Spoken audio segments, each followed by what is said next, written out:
Hello, everybody, and welcome back to the next part in the Cars Race O Rama walkthrough. Don't really have too much to say other than to check out the description for the question of the day, and now that we got that out of the way, let's do some racing.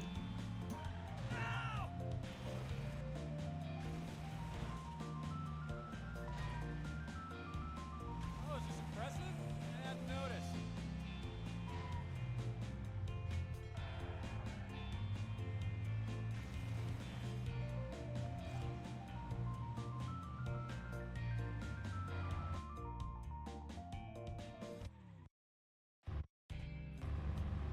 We all know the classic movie Toy Story, where Andy's dad is noticeably absent.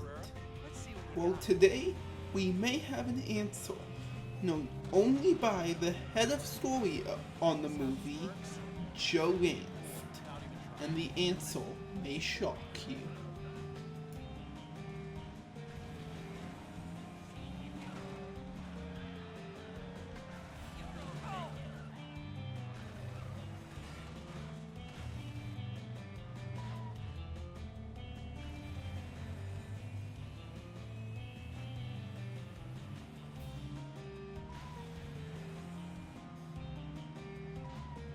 this is me passing you. Understand? Hey! No! I can't. Don't mess with me.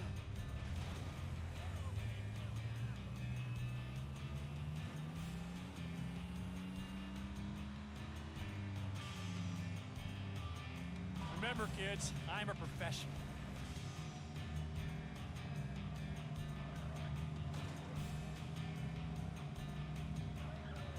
No need to get upset. Just breathe.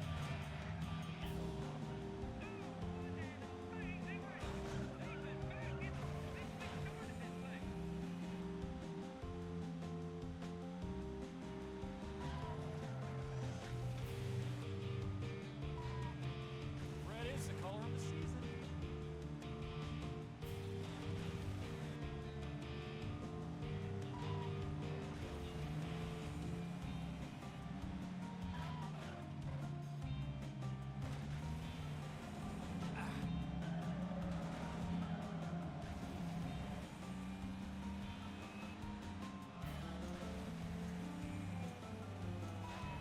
That's right, it's me. Lightning McQueen.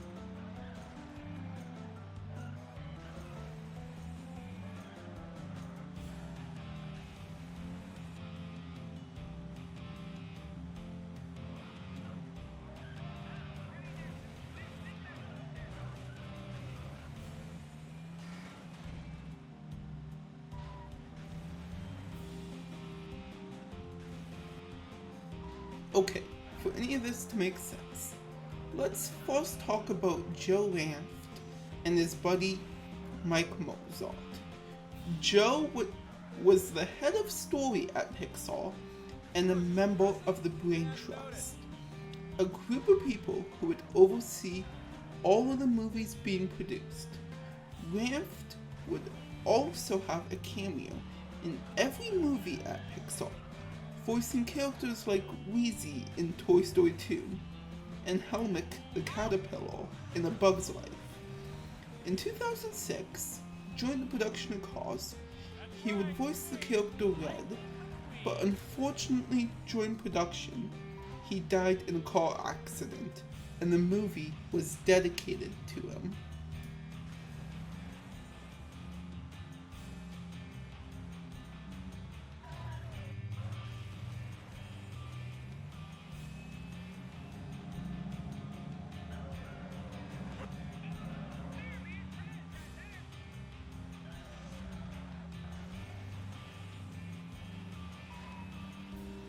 Oh, there's more where that came from.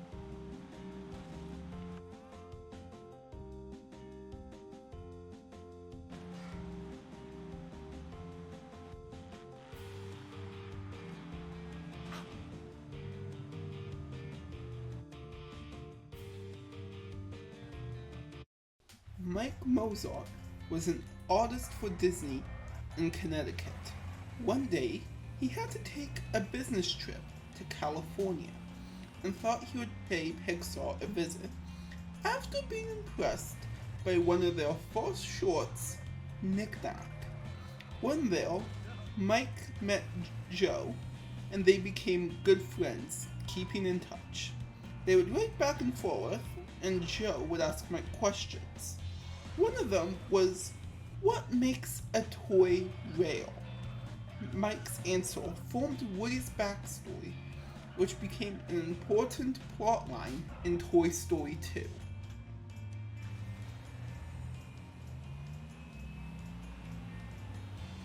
This has its perks. Like being cool without even trying.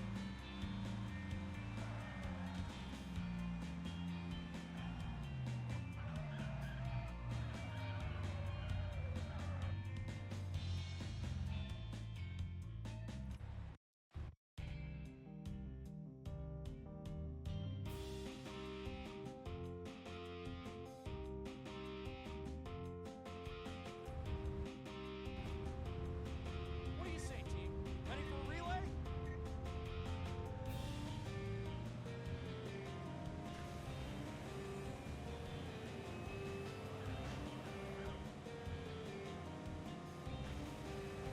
This has its perks. Like being cool without even trying.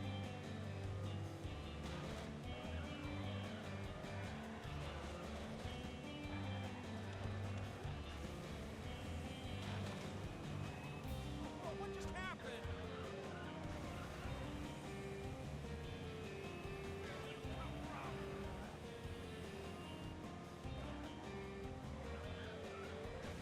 True.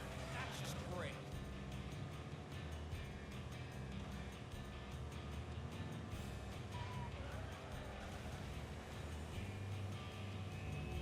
Oh, is this impressive? Then one day, Mike and Joe would have lunch at a diner, and Mike was going on about how good the animation was in Toy Story 2, and how much he loved the series in general, but was curious about Andy's dad. And that's when the truth about Andy's father came out.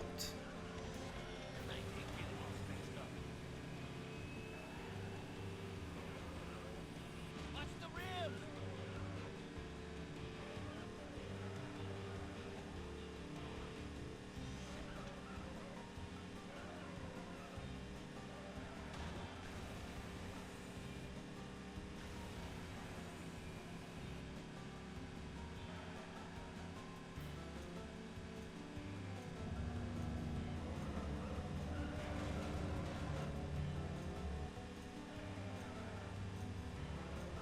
This is the life.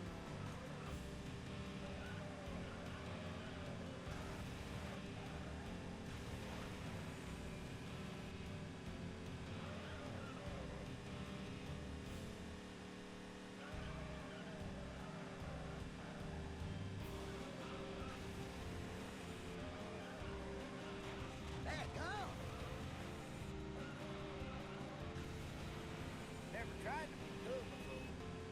Guess I'm just built that way.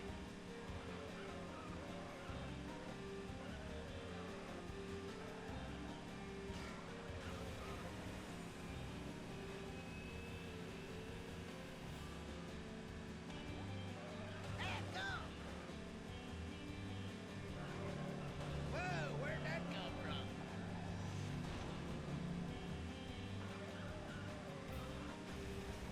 So, get this, everyone. The house in the first movie is actually not Andy's, but his grandparents' house. Joe told Mike all the photos in the house we thought were Andy's were actually his father, who looked very similar to Andy and shared the same name.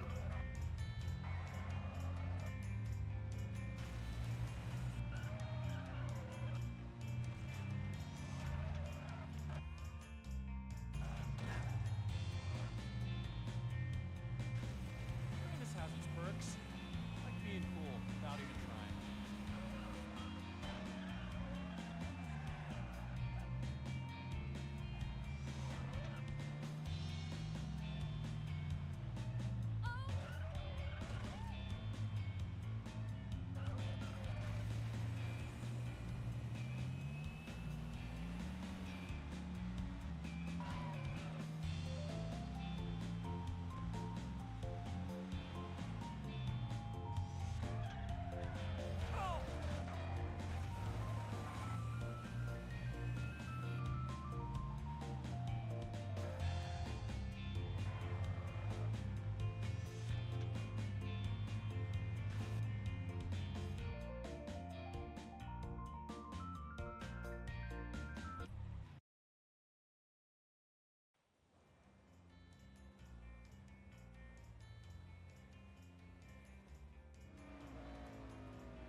In Joe's mind, he always saw Andy Sr.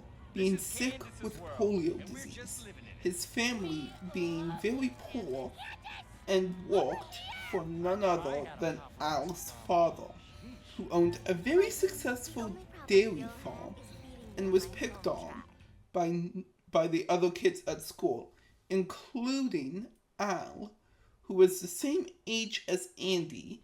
Andy Sr. loved watching Woody's Roundup by Cowboy Crunchies every week, never missing an episode, and was Sheriff Woody's biggest fan.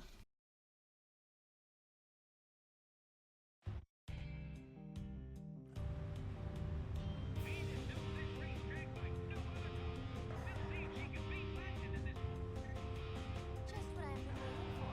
Who cares about Candace? The weather out here is amazing.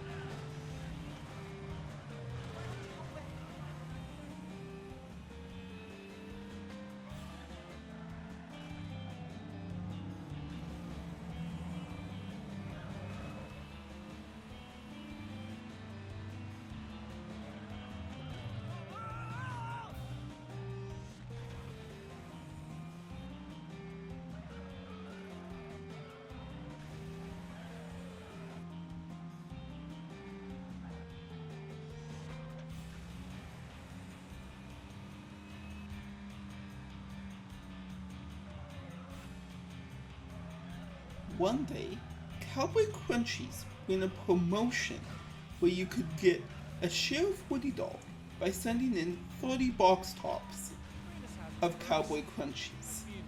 This was actually an idea that Mike Mozart gave Joanne.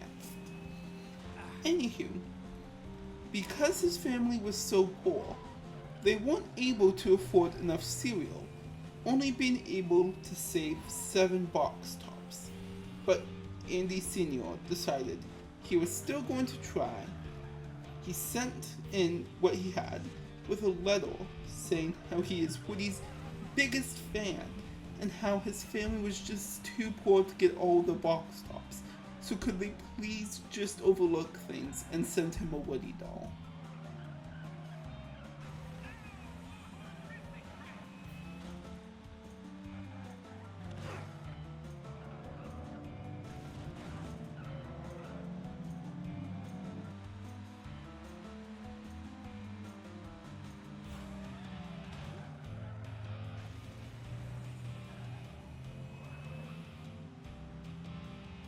Just as the promotion was coming to an end, Sputnik went up, and Woody's Roundup suffered a big decline and was soon cancelled, as well as the promotion, before any Woody dolls went into production. That means there was only one Woody doll. Joe said that the secretary at Cowboy Crunchies found Woody in the garbage. She thought it should go to the person who most deserved it, and since she read all the letters, she decided it should go to Al. I'm kidding. It went to Andy Sr.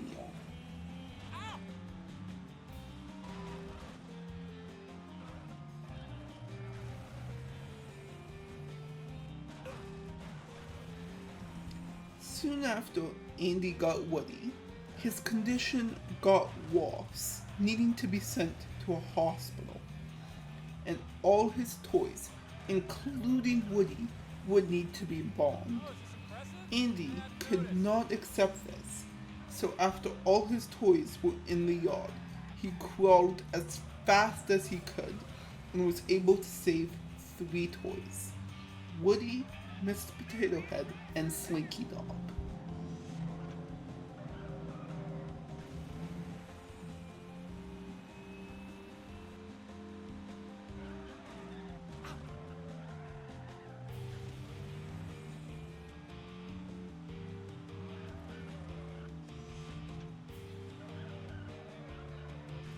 Come on, the ball. Watch the ball.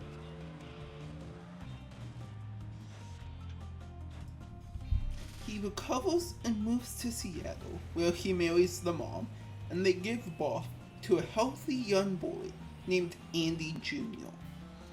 The mom was pregnant with Molly, and soon after, Andy Sr. would be struck with post-polio, and they would move back to his childhood home. Andy Jr. is getting worried about his dad's growing condition, and one day he tells Andy Jr. he has something very special for him. He opens his wallet, he gives Andy Jr. a key, and tells him to go upstairs, and you're going to find a very special trunk. It is something very important to me and will be your best friend. But by the time Andy returns, his father has died. That's all wrong. You're not supposed to let other cars pass you. Yep, I'd say we're about done here.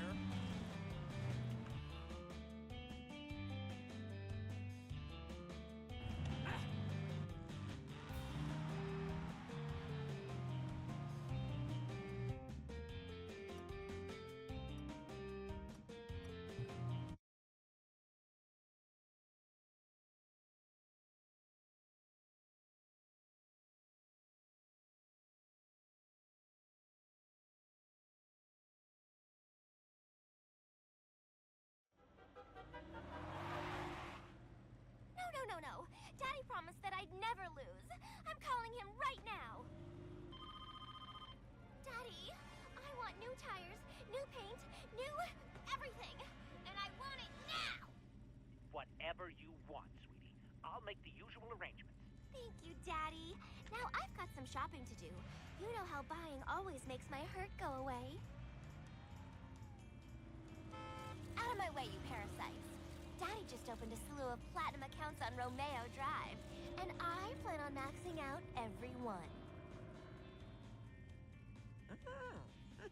Her Highness seems a little upset. You notice that too, huh?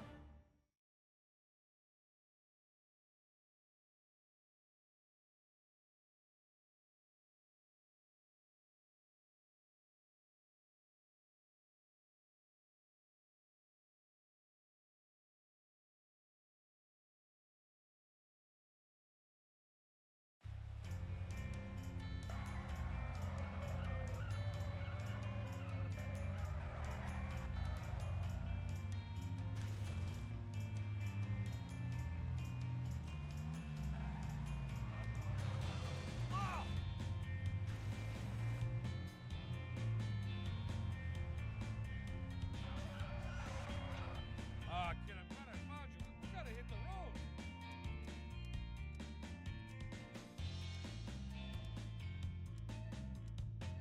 Let's hit the road.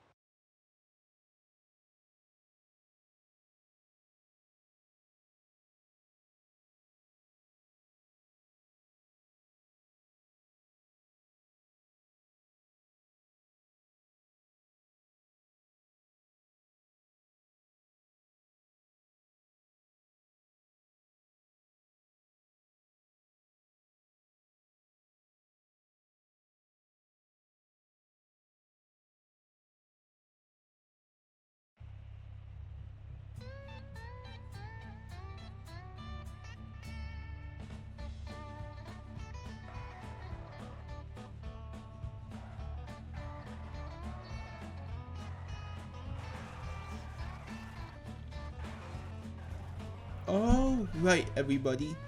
That is going to do it for this episode. So, thank you so much for watching, everybody. And of course, stay tuned for more videos coming soon. And check the description for the question of the day.